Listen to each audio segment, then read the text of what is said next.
Good morning, Ultra Engineers. We're going to review the week's progress, and I'm going to tell you about the secret feature that's in Ultra Engine on the beta branch right now that has been unannounced. Nobody knows what it is, but I'm going to tell you in just a minute. So this is the middle of the second week of November, and let's see what happened. Okay, so the tessellation equation, it's now using the edge distance to camera the screen space instead of screen space length. My original implementation of tessellation was finding each edge's length in screen space, and I found it actually works better to use the distance to the camera for that edge. Just using the midpoint of the edge between the two vertices as the distance to test. This results in better image stability, so you don't see any changes to the tessellation when you rotate the camera. And it also works a lot better when an edge goes off screen. You don't have weird math, and there's not strange angles that cause the tessellation to increase a lot. So that approach turned out to be a lot better than my original attempt. I added in the model editor, there's a couple of menu items to calculate the mesh texture scale. This can be done as an average for the entire mesh, or it can be done on a per face. There's also an option to calculate it for each face. And this is actually really important because it tells the tessellation shader how much displacement maps should stick out. So it's based on just the scale of the texture mapping at that point. I added a noise button in the face material paint settings. If you press that a few times after you apply a material to the edges of a brush, it'll add some noise to those edges, and it tends to look a lot better because then it's not like perfectly solid on the edges. So that's another good tool to have. So at this point, all the features that I was planning on for the release of 0.9.8 in December, all features are now finished. The two big ones, of course, are the really good tessellation in a lot of depth. I mean, we've seen, some attempts in the past that kind of worked okay in some situations, but in 0.9.8, the tessellation works really, really well, finally. It's a finished implementation. It has tools to prevent cracks from forming in the tessellation. It's integrated with the level design tools really, really well. And then, of course, the material painting is something I wasn't planning on at all, but it just became so apparent that we needed it as we were trying to develop game levels. And the material painting combined with the tessellation is really, really fantastic to use those together. I also added a menu item in the editor to show physics colliders. It just wasn't in there yet. I added an extension that's available on the forum to save the thumbnail for any asset in the asset browser. Someone requested that, and I added that. There's some, all the particle emitter has commands to get all the different properties. You had commands to set the properties, but now you can retrieve them as well.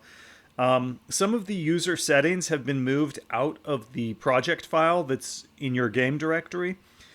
Things like the current director folder in that project that you're in, recent files, those have been moved out of that file and into a different location. And the reason for that is because we found every time people were opening the editor, that file would change, and that's in your project folder. And so we had a project that was synced across multiple computers, and that caused problems because we had all these conflicts in the project file, which we don't. I don't really care what somebody else's what the last file they opened was on their computer, so we don't need to have that information in there. So that's been pulled out of there. Tessellation can now be adjusted on a per world setting, and then the camera tessellation setting will act as an override for that. But if it's not defined, or if or if you define it and then you want to revert it, just pass in the value NaN, not a number. But this is important because I needed some tessellation settings that would affect all the lights in the scene. So shadow maps now use tessellation when it's enabled. And in addition to that, I got 4 bug fixes fixed done last week. Here's a shot of tessellation working with the shadow maps before, now. This wasn't happening. This wasn't implemented until last week, but it looks good. It works nicely. You've got these nice shadows coming off the surface onto itself. Some community news we have. Slipgate Tactics is an ultra-based mod for Quake. And there's a demo available now at this link. And there was also a trailer released. So let's take a look at that.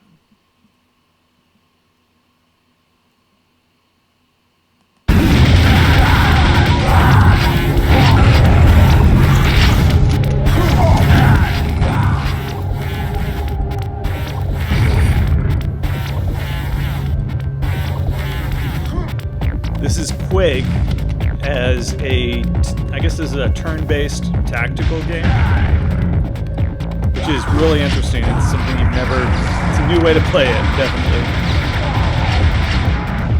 So it's a mod, so you have to have the game Quake to play it, and it just pulls all the files out of the Quake directory.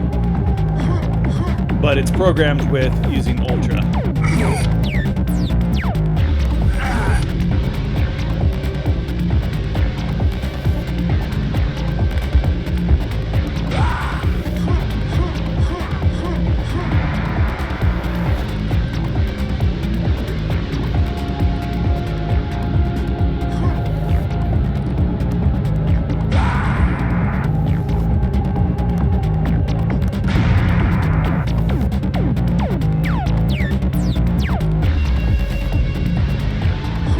And it's free, of course. It's a mod.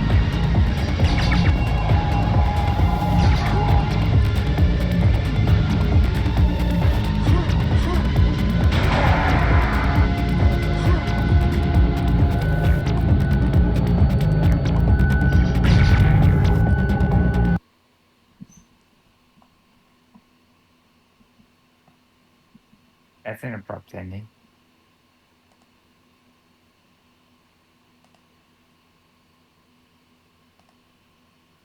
So Slipgate Tactics, it's available now on itch.io. And just want to remind everybody, Escape Land was released last week. And this is a really nice example of a game made with Leadworks. They did a really great, fantastic job with this. Really good animations and really interesting gameplay. Check this out. Leave a review for them. I did. Let's help each other out. This will be included in the Leadworks bundle as soon as one of the participants needs to add their approval for the changes to the bundle. So we're actually waiting on that right now. But yeah, Escape Land on Steam and Slipgate Tactics on itch.io. So, like I said, Ultra has a secret feature. And nobody knows what it is. But I do. And I'm going to tell you after this slide. This slide has question marks on it in different colors. The question marks signify an unknown variable or a query. The answer is not... Okay. That was my version of a YouTube tutorial. Okay, do you guys want to know what it is? Pikachu? Andy I left added us. brush He slicing. preferred an idle lifestyle. So if you just Show us your professionalism. yes, yes, um, it was weird. So Anyways, you added in slicing. yeah, and I just didn't tell anybody because I thought it would. I wanted it to be more dramatic. Except for you told me you would this week. I said I would look into it. I didn't say I would do it. I don't think. We'll have to review the video. Uh, So if you hold the C key when you click down, and then drag across a brush. If the brush is selected, then it will only if there's anything selected, then it will only slice the selected objects. If nothing is selected, then it'll slice through everything. But yeah, that works now. oh, that's really cool. I'm doing it now. Reeve actually got his dream. Yes. No, it, I'm surprised nobody figured it out. Actually, well, again, it's not as intuitive because you have to know to hit the C key, but it's not like a slice button that like in Hammer. It's a slice. But no, that this is actually really cool. yeah, it's handy. I Yeah, might if I decide in the future, I might turn it into a separate like mouse tool. But for the time being, um, I think it's okay the way it is. But yeah, it's that's you. very it's out of the like it's like I like it because it's out of the way, but so I also see it as a problem because it's out of the way. Like Yeah, you won't yeah. like I don't know. We'll just work with it like this for a while, and if we want to change it in the future, we can. It feels like it seems like overkill, like having a separate mouse tool just for that. yeah, like Because all the other mouse tools are like these big in depth features, like and this is like a tiny little thing. I see it more as like the selection, like the selection. It's like an alternative behavior to the yeah, selection box. yeah. Slicing in 3D is weird, like because like you get like weird cuts in 3D. Okay. Um. But ooh, yeah. So I Yep. probably will not cut in 3D, but All right. So, um, here's the intermission. Uh, Yeah, so if you're happy about progress and you want to see more progress, and you like the direction Ultra Engine is going in, please, please, please add your review on Steam. Reviews are the best thing that you can do for the software, and it also like the higher my ranking on Steam is, the higher your ranking for your games, if they're included in a game bundle with the engine, are. We've had very good results with the Leadworks game bundle. The authors involved saw a 3 times increase in their sales. If you add your review on Steam, it helps me, it helps you, it helps the players. It's a win. It's a triple win. So it's very cool. Thank you. Thank you. Please add your review. Thank you. yep. Okay, let's talk about game assets. I downloaded the top rated 20,000 models from Objiverse, and past that point, past like 10 or 20,000 models after that, like there's a big drop off in quality. So I think I think they have about 800,000, but I think I have all the good ones.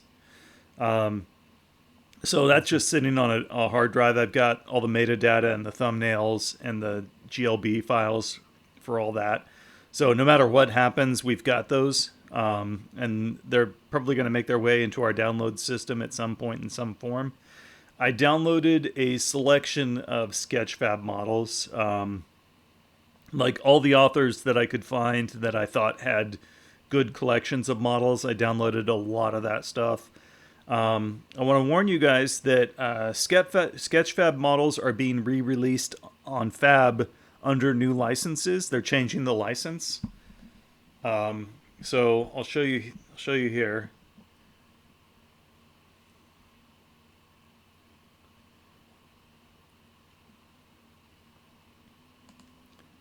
So what's nice about Sketchfab is it has a lot of models released under fairly permissive licensing. So this office chair, for example, this is the Creative Commons Attribution License, which means all you have to do to use this for free in a commercial project is you have to have a text file with your game that says chair made by Red Fox and maybe a link to this page, right? But you can find the same model on the new fab.com store. Same exact model, but the license is different here. There's no Creative Commons attribution license here. There's the personal, which is free, and the professional, which, okay, this only costs 99 cents.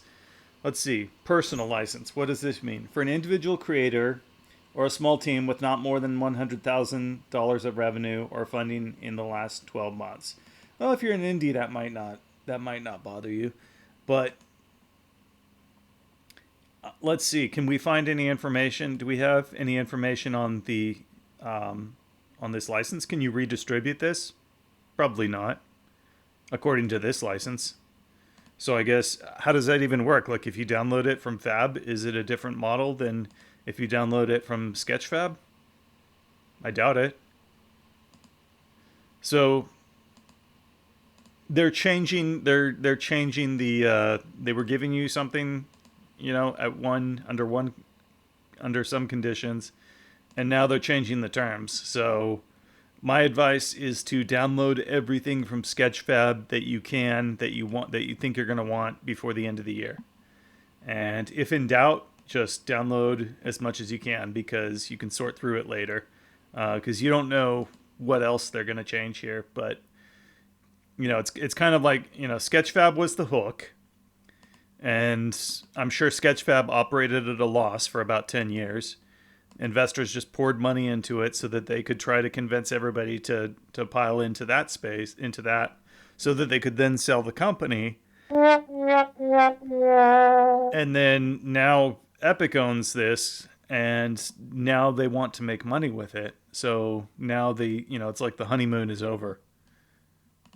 Now it's time to pay the piper. And we don't, and this situation here, that's not too bad for most people.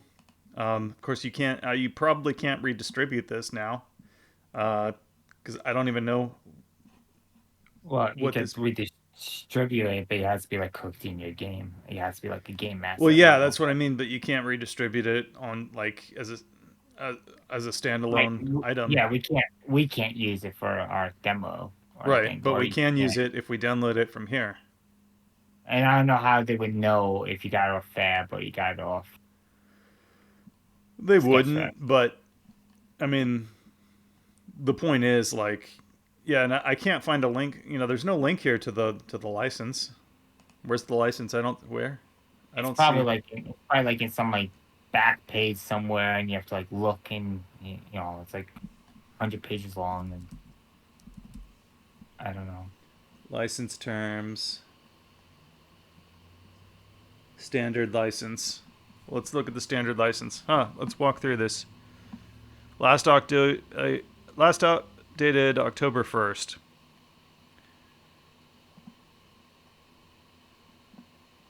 And if there's anything bad in here, it's probably going to be in the middle, because that's where you hide things that you don't want people to read.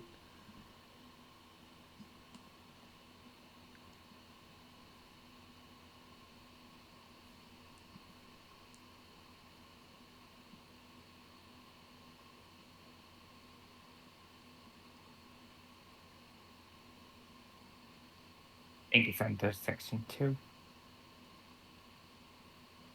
Let's see.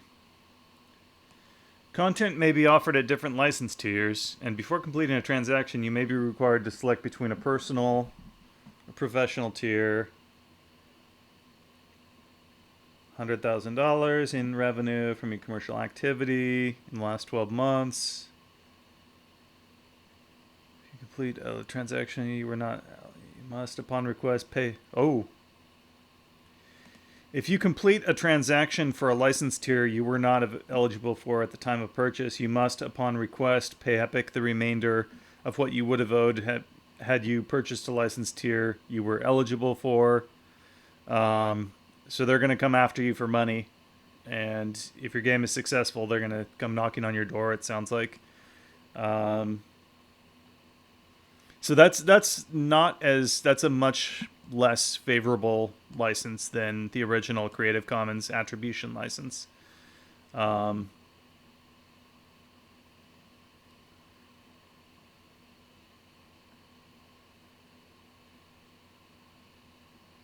Formats.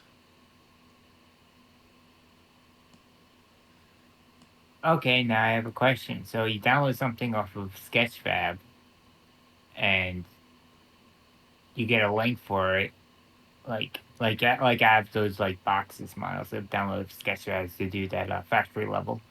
Um, and then Sketchfab goes away, and then your game makes $1 million or whatever. Now they're coming after you because you used that box model, but you can't prove you download from Sketchfab because Sketchfab is offline. And let's just say like it's 2 or 3 years from now when the internet archive is completely bankrupt and completely shut down.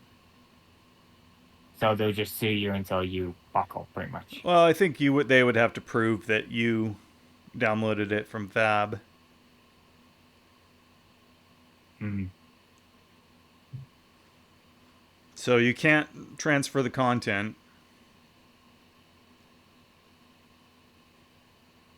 You can't allow any third party to incorporate content in their products, services, or projects, which that affects me very much because you guys are the third party. So all the models that I get from Sketchfab, those are safe to use because they're released under the Creative Commons attribution license, and they can't just retroactively change the terms of something they released.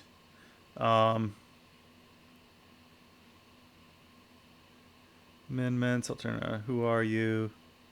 That's a good question. Who am I? Who are you? You. Section 8. Section 8. When you accept this agreement on behalf of us, all references to you throughout the agreement will include, and the agreement shall be binding upon, that person or entity. This is telling me don't create a Fab account. No Fab account, no problem.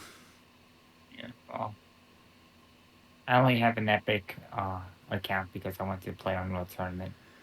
Who this indemnification, dispute resolution. I wonder what they say here. Oh, no class actions. No class action suits. Whoa. Yeah, you're just exposing Epic's slimy business schedule. This is why I don't want to do business with these people. Well, I don't think they're good or they're bad. I'm just telling you, like, I mean, it was obvious there was going to be some strings with this. Dependent contractors. Let's see.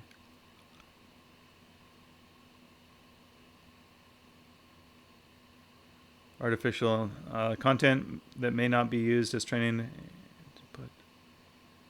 Okay, content created with generative AI programs. Okay, I want to go back up to the Creative Commons. Let's see. Creative Commons license. You may access the content in the formats designated by the contents license. Source assets are files that contain file copies of the content and possibly other formats which can be modified and incorporated. Reference assets are listed that contain snapshots when a reference is included. Full copy. We're losing people because we're going through ELUAs. Okay.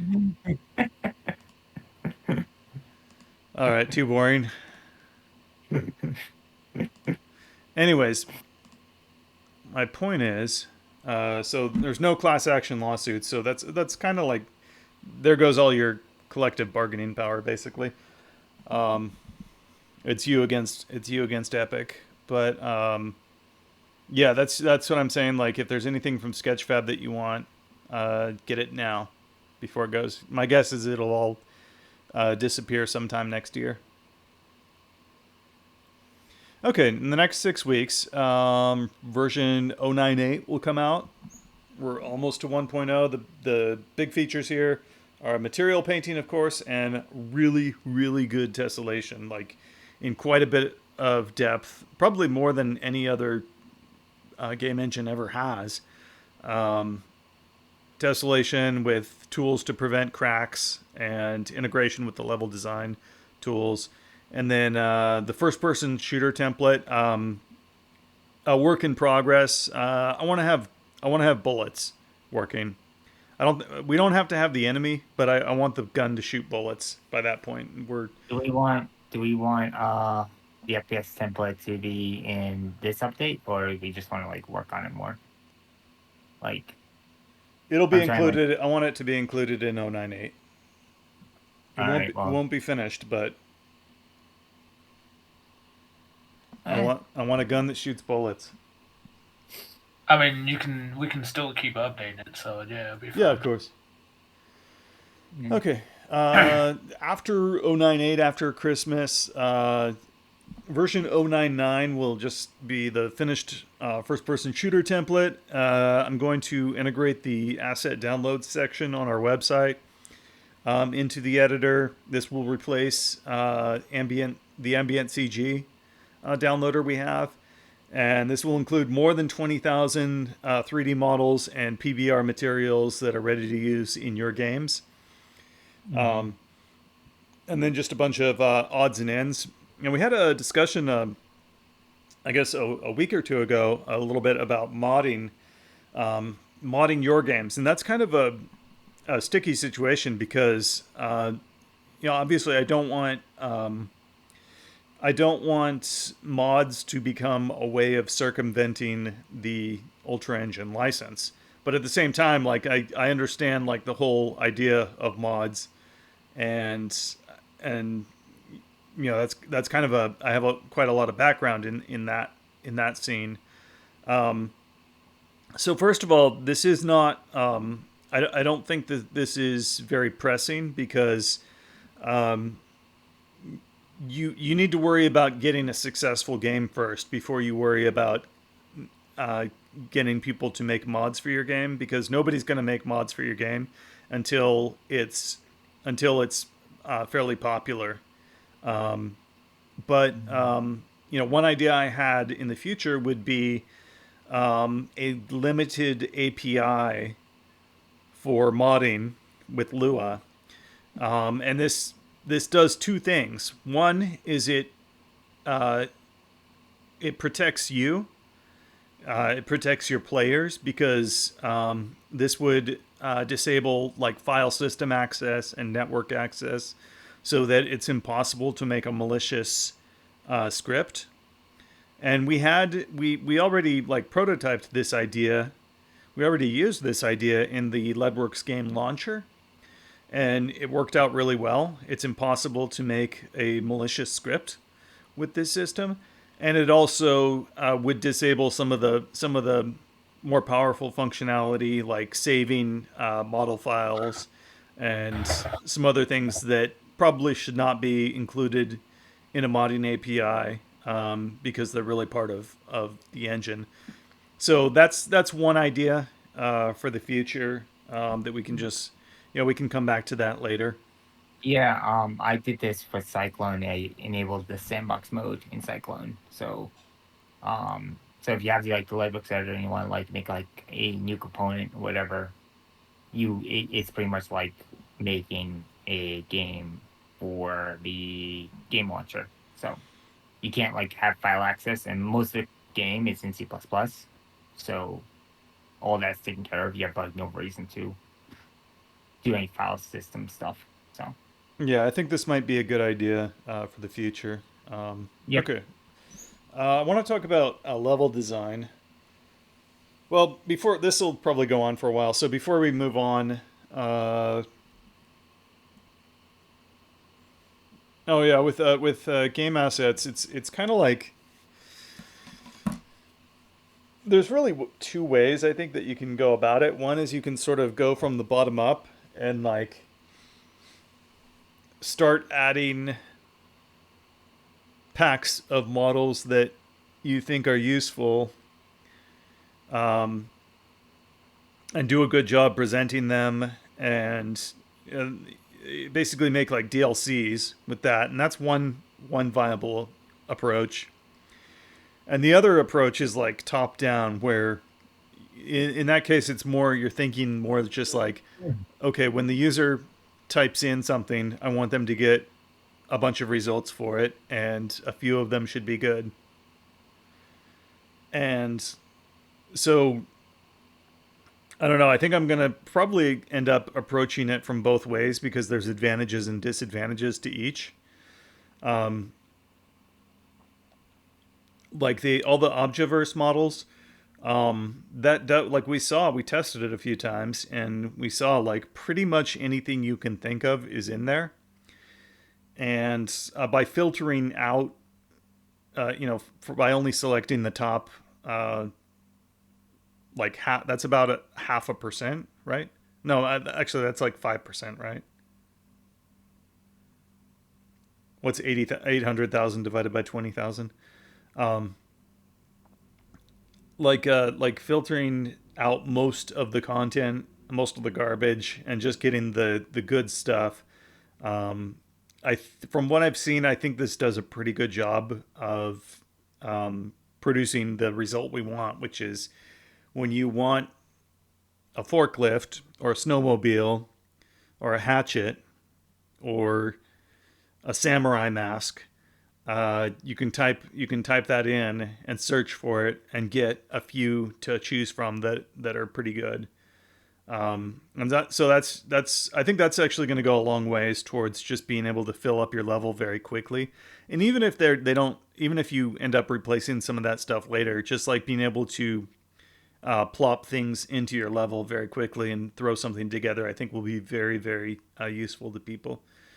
Um, and then I also I see some things like there's this collection of like post apocalyptic playground.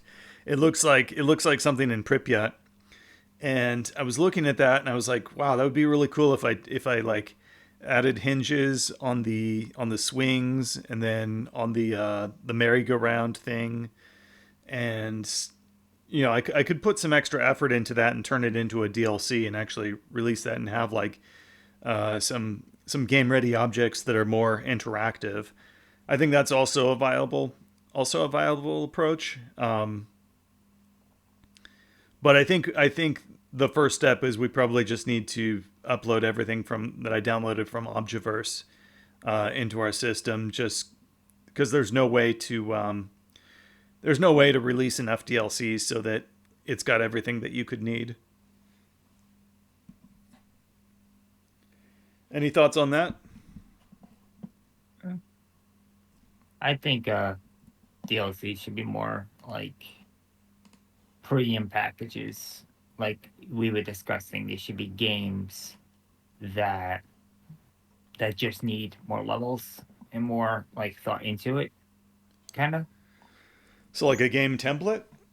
Yeah, like kind of like that in a sense, where so the author of the DLC will get paid upfront, and they can charge a premium for it because they're selling redistribution rights to it. So I don't know. It's just thoughts I have, and Okay. yeah. So I don't know. Just Couple of hand-picked models that I found. This tree is really good. This is like one of the best low poly trees I've ever seen. It's 4,000 triangles. It looks like it was probably made with tree it. That's a really good one. And then this poplar. You see a lot of these in Ukraine. I think this was made with tree it. But that's quite good, and those trees are hard to get right. Those are are these available. no. I'm sorry. These models are engine ready. They have their imposters and everything. I didn't do the imposters for those, but I set up the materials. Um, The you usually like with trees, you usually have to adjust materials because they usually don't make it through the conversion process that they were originally converted with. Um, mm, I uploaded this. This is just the original GLB file, and it's also like so all the Objiverse models are all in GLB format, and I can make the engine. I can make it so that the editor automatically converts that into MDL, but you're still going to have stuff like. I mean, this is all a single object. This is one single model, Right. so it's these are probably separate limbs within the model, but this is one file. I would assume they're all separate objects. It's just in one file. Probably. Yeah. But it's like, I mean, I could go through and separate all of these out into separate files, or I could just upload 20,000 models and be done with it. And Right. And they're sort of both good approaches. I think what we'll probably do is if we see some stuff that's very popular and gets a lot of downloads, then that might be the kind of stuff that I want to go through and revise it by hand, add physics colliders, um, clean up any material settings that need to be adjusted, and then turn that into a DLC, which is okay because most of this stuff is anything that I upload is either public domain, or the most common license is the attribution license. all right. How would one be able to manage their attribution license? Like, because as a indie developer, they're just gonna download random files off the internet and not remember where they got the stuff from. So how would they know or keep track of what they have so they're legally in the clear? Well, the GLB file that these are stored in, they include the license information in that, and I'm Hmm. planning to extract that and save it. I probably won't save it in the model file format itself. I'll probably save it in the accompanying meta file, which is just a JSON file. And I'll do that with like materials and, well, I guess all our materials are public domain, so that doesn't really matter. But I thought you were gonna reuse the legal folder. yeah, so in other words, I think I can just automate that process, so you don't have to worry about it, Right. because otherwise it's a lot to keep track of. Right. And it gets hard to keep track pretty quick. Yeah, because I download things with Creative Commons and I don't know where I got it, and I try to find it again. I can't find it, and Yeah, yeah. I think if it's best if we just automate that so that it's managed for you. right. Um, With World Tessellation, will there be example or better documentation on how that works? With you set a world tessellation value, and then you have to set a camera tessellation value. So I would imagine that for world tessellation value, you would just set it to be like, okay, this is how base level I want my tessellation to look, and then the camera will be user adjustable. Correct? no, not exactly. It's more that the world tessellation setting that basically replaces the camera Okay. It's tessellation like a setting. gold right What? All right. And then the camera, you still have a camera override, and that's basically so that you can disable tessellation on some if you have other cameras that you're using for some reason. That's Mhm. mainly just so that you can disable tessellation on certain cameras if you want them to. Okay. Like if you're rendering to a texture, it's probably not going to need tessellation for that. And you would type NAN for that, or would you put No, zero? NAN is will indicate that so you type in whatever value you want, and that overrides the world setting, and then if you want to revert back to the default whatever the world is, then like the default camera tessellation setting is not a number, which indicates All right. that there's no valid value, which means use the world setting. So you can always switch back to that if needed. All right. I really think that should be more documented because it's kind of confusing Yeah, in my opinion. I mean, just instead, basically the short version is instead of calling camera set tessellation, call world set tessellation, and you're done. Works for me. All right. Any other questions? No. I put a lot of effort into these question marks. Yeah, I see that. Okay, let's talk about level design. I took some time yesterday, about half a day, and I modeled some pipes, modular pipes, as were requested. And yeah, I think this approach actually works out quite a lot better. They're very low poly. I was surprised, like all the stuff like this that I downloaded from Sketchfab. Like if I downloaded this on Sketchfab, it would be like 20,000 polys. And these are like even like the small piece, the cylinders. I even have some extra subdivision on here because I want to paint these in the future with like vertex painting. But Mhm. the big pieces are like 80 polygons. The long pieces, the short pieces are like something really small. These curved pieces, they're like 50 polygons, something like that. It's ridiculously the braces are like 50 polygons, so you can use a lot of pipes without any fear. And Ultra handles a lot. It will handle many instances of many different objects very easily. That's something the engine was designed to do, so you can go crazy with the pipes. Um, since Andy said he's not going to start painting these till tomorrow, I think I'm actually going to make them about 50% bigger, like in radius. And I think I want to make. I started by making, like, I made the pipe radius an even value. I think these are 32 in diameter or radius. I can't Mhm. remember which.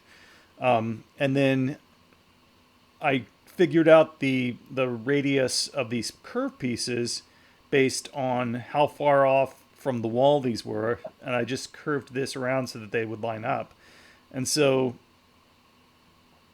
that made, I think the radius for this curve is 20 centimeters. And I would actually rather have I think this curve, the radius of that is more important than the radius of the pipe itself, actually. In terms of, I realized that once I started lining these things up, and it's not bad. I mean, it's still okay. Like if you need to fill in a gap, you can just stretch one of the smaller pieces a little bit. But I think it'll work better if I make this, instead of making this 20 centimeters in as a radius. I think it would be better if it was like 32 centimeters, because then it would just be that much. There would be that it would be that much easier to line up on the grid.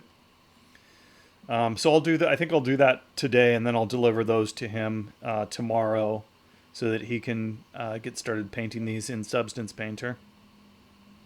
I added this ceiling piece, um, and this just adds a little bit more detail to the ceiling. This is like 240 polygons.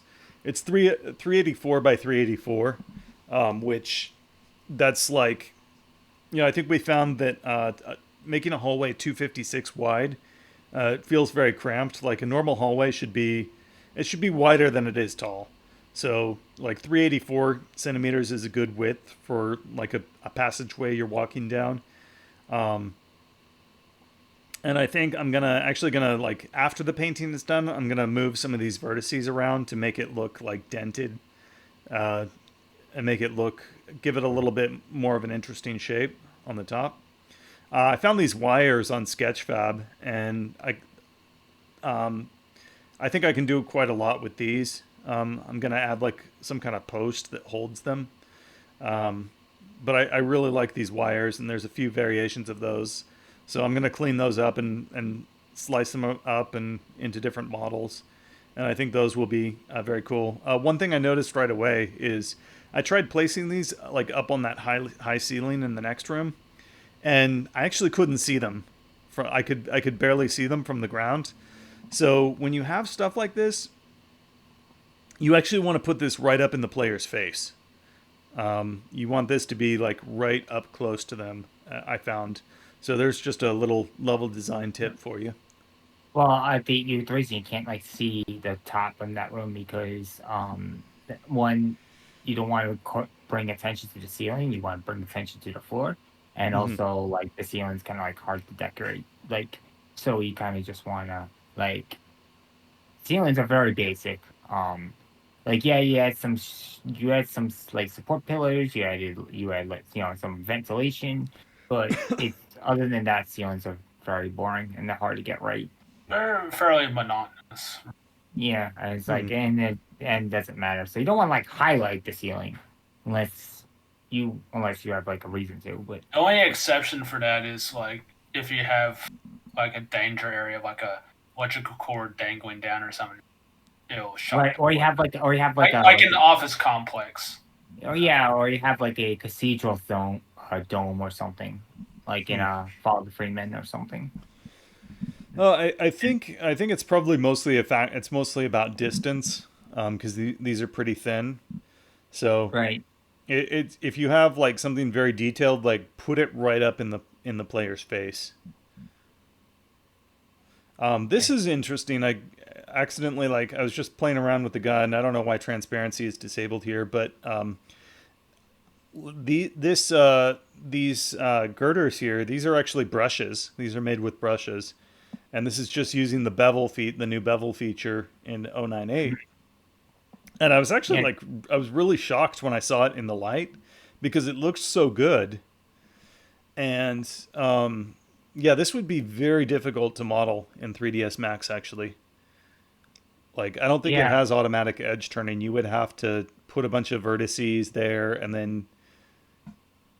Yeah, and it's also very modifiable. Like if you need that to be longer or shorter, you just select the edges and you just drag and reposition.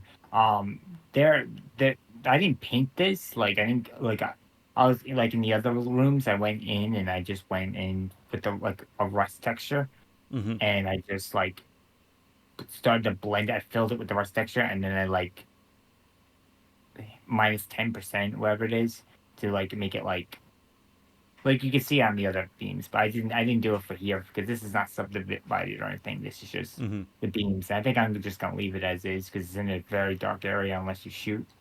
But yeah, this is just brushwork and a texture I found on MNCG. That's all it is. Yeah, it looks fantastic. And it occurred to me that not quite yet, but pretty soon, especially with some of the other features that we've been talking about, I think our level editor is going to be better at mid poly modeling than 3ds Max is. Brush models are back, baby. Yeah. Well, yeah, I mean, because this, and then I have some other plans for like basically brushes that don't have to be convex. So it'll allow you to make concave shapes like arches and stuff in a single piece, smooth groups, and I think I can. Smooth groups and bevels together is going to be kind of a challenge, but I think I've worked out how to do it. You combine all those things together, and plus, I mean, moving things and resizing them is way easier in our level editor than in 3ds Max or Blender or something like And that. also the texture, you don't have to UV map it or anything. You just everything's all set for you. Yeah, and the edge settings are really fantastic, as you can see here. You put all those things together, and I think it's actually going to be. I think for my purposes at least, I might not need to use a level editor anymore at all. I mean, a modeling editor anymore for any of the mechanical modeling that I do. Like, I could have made these, like, if I had all the features that I have in mind, these pipes would have been a lot. I would have been able to get these pipes done a lot faster Right. in Ultra in the level editor itself. Right, and maybe you could also just like make it in the level editor and just export it as GLCF. This way, you're not copy and pasting brushes all the time. You could just, That's what I did with this. yeah. Don't worry, I experimented with the scene export. It's just so nice just to make things in a hammer like editor or the ultra like editor and just save as a model. Yeah. You So know, I want to go back and talk about these cables. While they are okay, maybe in the future we might want to change them out for something You don't like them? because, well, no, the problem is that they're a model, right? Because because you want them to be able to be flexible to do in different scenarios. You might want to change them later. You don't know, but it's as a model, it's very fixed. So, so I am probably going to be. Well, I already have plans to create a cable/spline system thing with sprites. That would be cool. Yeah. I'm pretty much going to basically recreate like how Source Engines works, and how it works is that it's just points between on a curved line, and then it renders sprites in between those two for each of the ones, and it applies normal maps to round it to make it look like a round cable. Hmm. Yeah, and also it's susceptible to wind and physics. Yeah, it has like spring joints kind of stuff with it, so it actually gets affected with and stuff as well. Yeah, that sounds cool. Um, Obviously, that would be a lot more flexible to be able to use in a lot of more situations. are you gonna make that available to everyone else? Yeah. Cool. We all help each other. Oh, give it away, sell it, whatever you want. Um, this track here, this is a problem. Um, Yeah, well, again, I was just winging it, but You have a one-track problem. well, I want to do okay. I'm really trying to get away from like I think the biggest challenge here is we want things to not look boxy. People will actually make a lot of judgments about the engine itself based on the level design, which um, doesn't really make sense, but it'll happen, and it's like a serious issue. We don't want people saying that this looks like Half-Life. Like that's not a compliment. If you hear that, that's not a compliment. So um, I want to. I know Reap has references to like New York, subways, which is what he's been using. yeah, just because I been there in real life, so I Yeah. kind of like But what you want is more of like a metro sort of subway system. Well, yeah. it this like Metro Exodus, I think, is the best inspiration for level design. Yeah, that's Um, what I was saying. but this, I've never seen anything like this in real life. I don't know where these even are, but they look really good. In Kiev or Moscow, same situation. Where? Like in Kiev, Moscow, and in Russia in general, each metro system Yeah. has this structure. What was the first? You said Moscow and somewhere else. In Ukraine, Oh, in Kiev. Ukraine and Russia. yeah. I haven't seen. I don't think I've seen anything like this in Kiev. I don't think Kiev has round tunnels like this. Kiev has round, Oh, maybe. like It's 100% round. It's probably the old Soviet lines, isn't it? I don't know. I don't go walking around in there very much. I usually I stay. think I that- usually, I usually stay I inside think the these train. are yeah. I think But these are the old Soviet lines that were built previously. yeah, but in the Kiev we have more wires, in 2 times more, and less pipes. More wires, less pipes. Yeah, that sounds like Ukraine. No, like the wiring there is like okay. So there's no. They don't really have the same safety requirements that like the U.S. or Europe has. So the wiring, you'll just see like this scary like all the wires that go to a building will all be in a big wad, like much more extreme than this. Like this is nothing. I mean, Yeah. I'm talking like 2 feet thick of random cables, all going into the side of a building. Yeah. Well, I mean, Exposed most to of the these snow, are also. exposed to the open air. No, Yeah. Well, I mean, these are also mostly older structures too. Yeah. So. But Good you were design. saying about this tunnel. That's gonna be a problem. Well, I'm saying like we want to I want to try to get things to not look boxy. This is one way that I think this will Well- look really good, and it's something that's easy to make. All I have to do is I Again, take. everything looked boxy because I was dealing with the tools I had.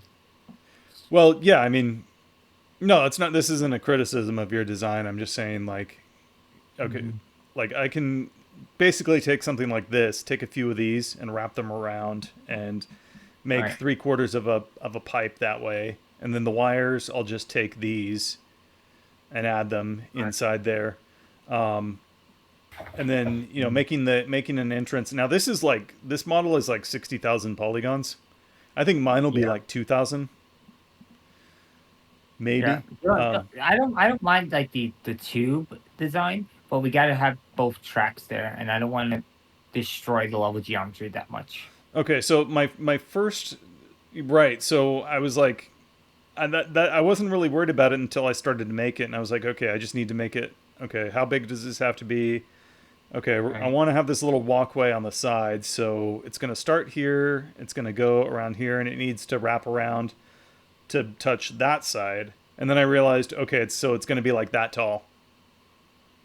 So now we have to make the ceiling like twice as tall to accommodate this big Well, round thing. we can I don't know if we want to lift the entire ceiling or if we want to like You can just lower the floor. no, because it's well, we could do that, Genius. but well, no, we can't because it's level with the other room. Well, I meant for the tracks, but you could do that. It would Yeah, we have to could. be like the train like wheels would have to be like 10 feet tall. Yeah, It's got like these huge like okay. So yeah, so the only way I can think of to fit this in would be to eliminate one track, and then you've got a circle going around here. And I was thinking maybe like you come okay, so when you come out of this room here, you're going to see this flashing light here, and that'll probably draw you over there. And then when you turn around, you'll see a light in here, and that'll draw you down this tunnel. And I was thinking at some point, I was actually thinking like, you get down there and there's like a generator you have to turn on, and then at some point you have to like reroute the power to go to the other tunnel. hmm And then when you do that, the lights in the tunnel start switching off like one at a time, like closer and closer to you. Like they did this in the original Unreal game, you know. yeah, And then once it's pitch black, then all of a sudden you hear this roar, and that's when you're introduced to the monster, right. But right? how? And then Yeah, I understand that. I'm just a little worried that like we have this level geometry and like what can cause very the most like I don't want to redo this room because, but at the same time, it's like how can we reuse? It's, I don't mind if we have to like just not nuke the other side of that room. We could, but I don't know. well, can we put one tunnel here around a track, and then put another tunnel over here? Yeah, we can. And that's like the return. That would also make sense because you that's how you get back here, because you can't get up this platform otherwise. Yeah, and I don't like the whole wooden boards thing. That's kind of cheesy. We should have it on Yeah, one side so that you don't get stuck, but we could Yeah, eliminate them on the other side, and then you have to go down this tunnel and do some fighting and stuff, solve some puzzle, and then come back through the other tube. I yeah, feel like that would be a better idea. yeah. Just do the tunnel, I guess, and we can, or we can, have it, or we can have like those two be separate rooms. Like we could pull that wall back, and we can do like a more of a Eastern European thing where that wall instead of that track, it's just a curved wall coming up to the. So this is just a one-way track. So you go Mm-hmm. down one track, you download the puzzle, and then we just copy and paste this room, and then you just move it, and then that'll be like the exit platform. So instead of making this like one platform, we just make this we cut this up into two. So we just pull the Yeah, wall back. that works. Yeah, Well, 'cause Kind of I like puzzle. I like you I have in like mind. the curvature, and I like the curvature in the European trains. I think Mhm. that's really cool, and they do have it in New York too in some areas. But again, in I the was just Soviet more areas. no. I think it's just like the Victorian ones that they closed. Sometimes they have those curved ones. I know City Hall has like is really crazy. The City Hall one's really nuts.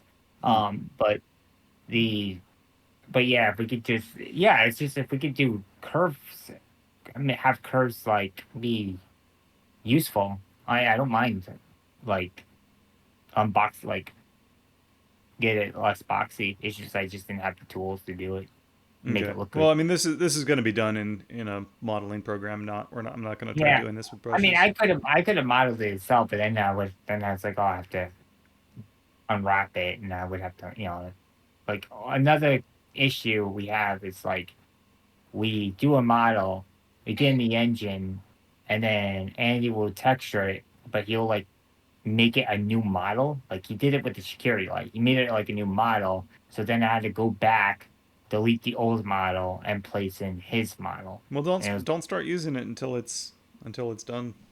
yeah. Well, what about your pipes? Those aren't done. We'll just put it in there just as a placeholder. I mean, just to test it out and make sure it's the right size. Right. And what I'm thinking is like for the purpose of like 098, I don't want to try to finish this. I just want to if we just have the tunnel here and then we can have some kind of concrete barrier here and then a sign that says like under construction and that's the end. That would be okay. Right. I just want to have a gun that shoots bullets and I want to be able to walk around a scene that looks good. Well, we do have to have basic interaction for the first room where you have to open the door and then you have to push a button and then that opens another door. Yeah. Yeah, we Uh, can we can do that. John, in the deep stations, we have like some git resolutions part. You can use like some like logs instead rook. It will be looks much better as for me. Like you can try to Google git resolution in Metro system, and you will see it. What is it? What is it? What am I looking for? Git resolution, like.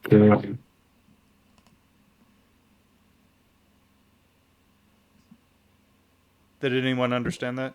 I did not. Some anti-water system. We can try to find.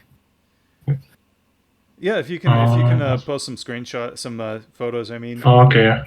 in the chat, that would be great. Thank you.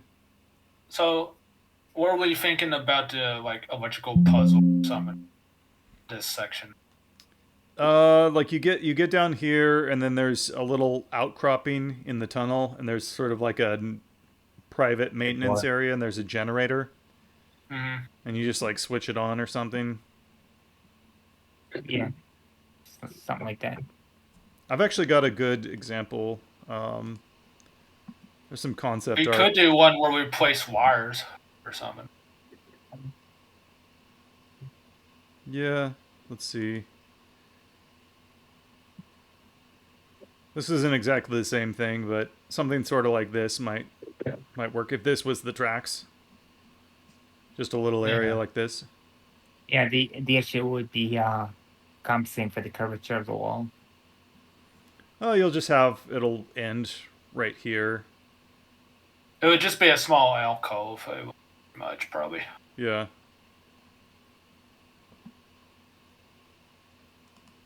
We'll see. Again, Or if you really need to, I mean, you could just make a small corridor.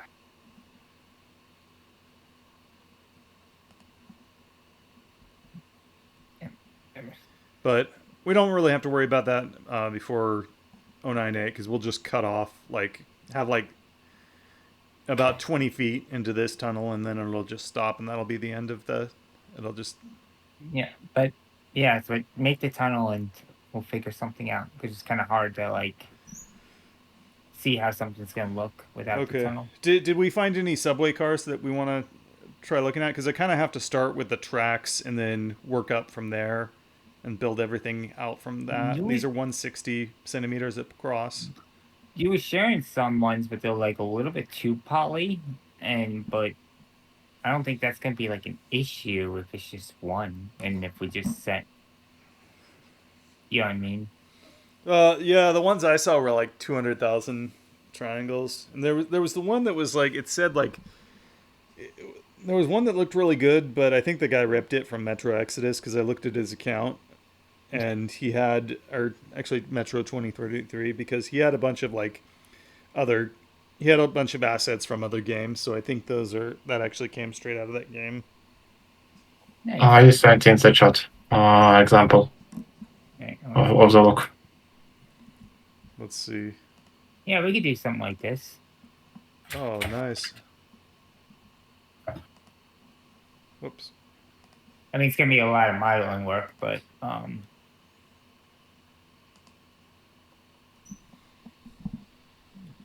That's a very nice example, actually. Thank you. This is a good. so we good reference. Yeah, we can have this be the tunnel, but I actually like this wall panel here, right? That could be, so if we just do like a one lane station, we can have like a wall like that, and then instead of having it be completely curved, it goes up and then it starts to curve. So it's like a Right here. yeah. So we just, and then it meets up at the apex up the top, and then it becomes flat again. Yeah, So I really like that. Yeah, so we can do something like that. But yeah, this is kind of nice because it shows a resolution between like the square and the round. yeah. So we can, again, it's just the curvature stuff that's tricky because I'll probably start it this weekend. So if you have any like if you want to like sketch something out, feel free to share that with me. I can like draw something real quick of what I'm like thinking of, like how I think the subway station can be. I'll just Okay. I'll just draw it on my iPad or whatever and just send it to you. Yeah. Who posted that? I can't read their name because I'm in streamer mode. Enable streamer mode. Disable streamer mode. Oh.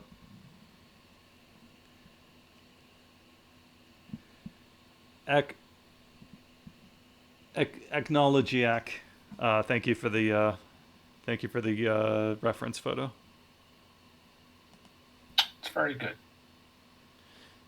So these are the props that are kind of my responsibility. The modular pipes, those are pretty much done. Since I think since we have some more time before Andy starts painting, I think I'll go through and take another pass at them today. The ceiling tile section, the modular chain link fence sections, that's easy to do. The metro tunnel segment, which we just talked about for half an hour.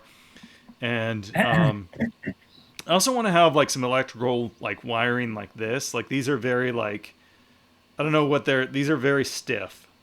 I don't know what Yeah. They're thin conduits. Yeah. They're just thin conduit insulation for wires. Yeah, something fancy like that. But Yeah, to have these be modular and just, I think a lot of people in a lot of different games will have a lot of uses for those. yeah, and so you can yeah. have the power supply to the lights, for example. I guess we don't have any screenshots in No, here. but I'm just talking about like the props that we are making. Like they could be used in like 100 other areas. Like we got my crates and my paint bucket and traffic cones and tires, and then we got deep wires and we got pipes, and now we're going electrical boxes and Yeah. uh, And it could be used for like whatever reason. It's kind of like the basic Half-Life 2 props that are used in like every Valve game. That is You have like, oh, everything but the sink. yeah. this is yeah, I like this stuff because and we're focusing on this stuff first because it has to be sized very precisely. But when you add this stuff into the level, it gets rid of that empty. So you don't want an empty box room And you also don't want an empty box room full of a bunch of random models that you downloaded from Sketchfab. That both of those looks are really bad. What you want is something that looks like it has some function and structure. And when you start adding like wiring and pipes and girders into this, I really like the effect this has because it really brings everything to life. This kind of stuff really makes the environment look like it has a function. Yeah, it starts being a box and less of a box. Yeah.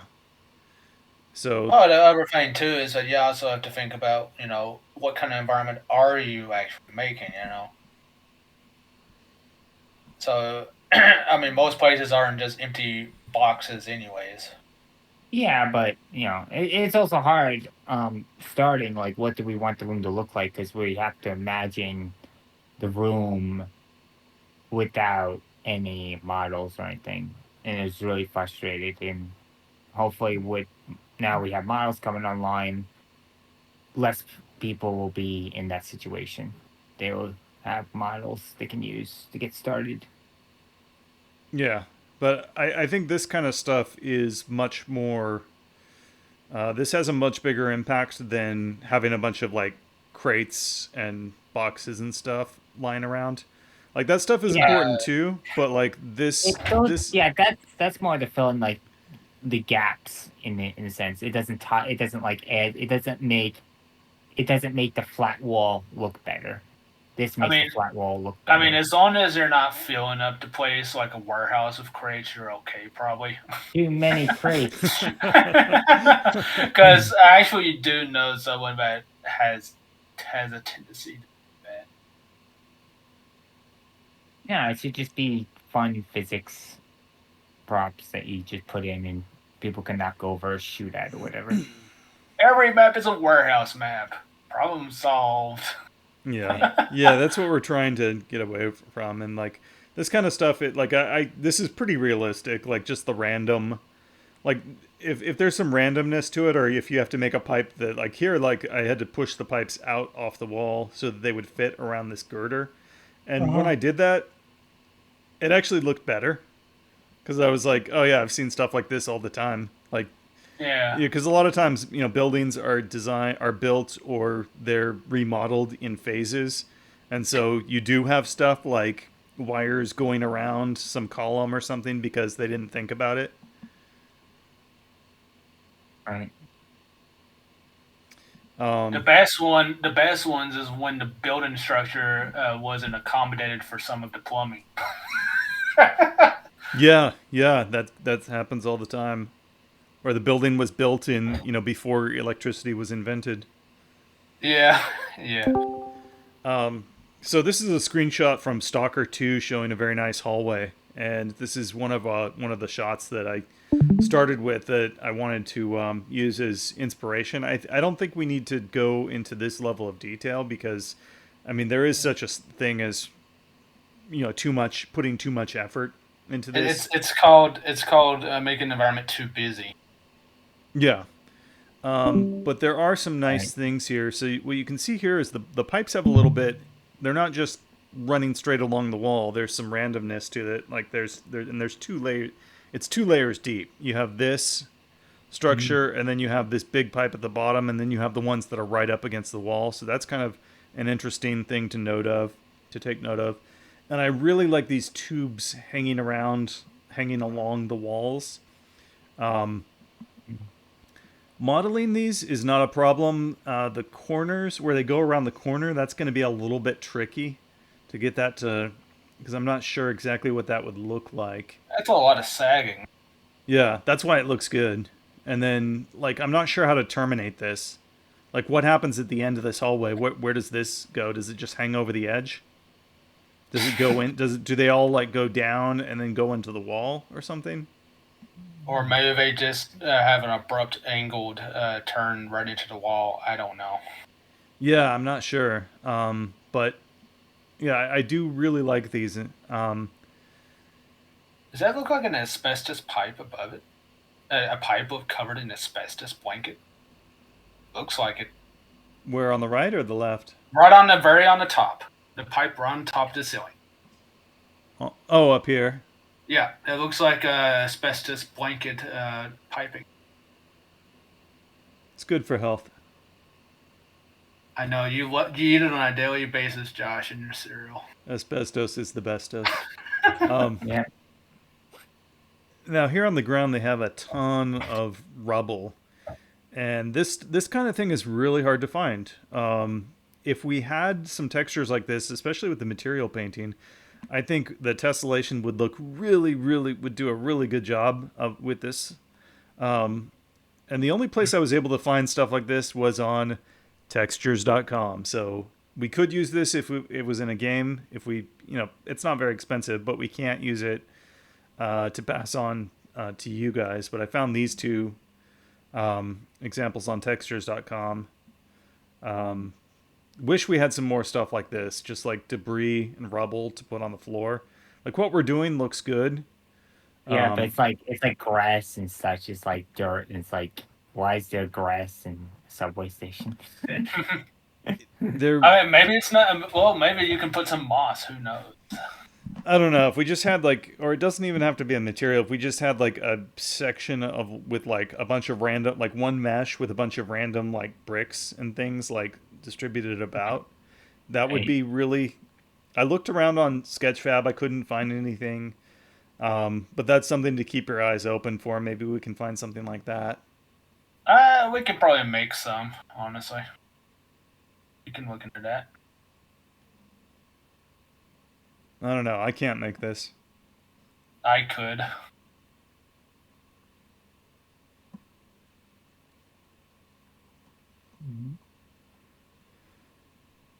But yeah, it's just this is probably overdoing it. We probably don't need to go to this extent, but They really put a lot of detail in this. yeah. But when you have enough randomness in the scene that it kind of tricks your eye and you can't really tell what's going on, that's kind of where the magic that's kind of where like artwork tends to look really good, I found. Yeah. Right. Also, we need an asbestos blanket. And we need it to be as realistic as possible, so start digging around in your walls. Everybody, stat. If I find asbestos in my walls, the house is getting torn down. That is a regulation violation. They will come out and bag your house. Well, I think it's fine as long as it stays in the wall, right? Not well. As long as it's I the mean, people who are working with it and spraying it It around. depends. It really depends. If it's being used like for piping and stuff in other areas where it should never be disturbed, then it's probably fine. Because they use asbestos blankets still for piping for underwater for pipes underground. Right. Actually, pretty commonly because the grounds can get very corrosive for pipes. But yeah, there is a general like regulation for homes that we're not really supposed to have asbestos in walls of installation anymore. Good to know. So I think that's pretty much all I've got for this week. Don't forget to check out Slipgate Tactics on itch.io and Escapeland on Steam, now available on early access. And I will see you on the forum.